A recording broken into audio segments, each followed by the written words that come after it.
नमस्कार विद्यार्थी मित्रांनो, आज आपण स्पर्धा परीक्षेत आलेला हा प्रश्न सोडवणार आहोत। प्रश्न असा आहे, 2 ऋण कागदांपैकी 648 कागद वापरले तर किती डझन कागद शिल्लक राहतील। तर तुम्ही जर माझा कागद मापन या विषयावरचा जर बेसिक्सचा व्हिडिओ पाहिला असेल तर तुम्हाला हा प्रश्न खूपच लवकर सुटेल। तर आपल्याला विचारले 2 ऋण कागदांपैकी 648 कागद वापरले। पहिले आपण 2 ऋण कागद काढून घेऊया। तर एक ऋण कागद म्हणजेच 480 कागद। तर मग आता आपण 2 ऋण म्हणजेच गुणिले 2 करणार।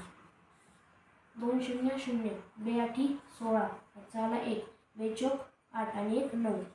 तर आपले कागद आले सगळे मिळून 960 व आपल्याला 960 कागदांपैकी किती कागद वापरले? 648 कागद वापरले।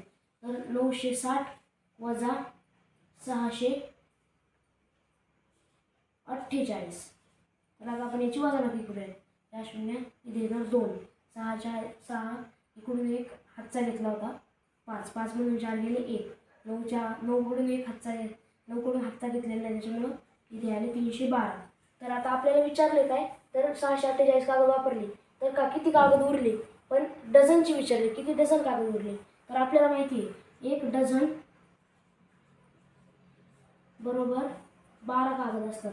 तर 312 डझन बरोबर किती? तर आता आपण 312 ला 12 ने भागूया। 12 1 12 12 2 24। तर उरले किती? 24 31 वजा 24 तर येतात आपले 7 येतात। तर आता 7 आणि 12 सखे 72। तर आपलं उत्तर आले आहे 26। तर आपले 2 ऋण कागदांपैकी 648 कागद जर वापरले तर 26 कागद उरतील। अशा प्रकारे आपण स्पर्धा परीक्षेतील एक प्रश्न सोडवला। धन्यवाद।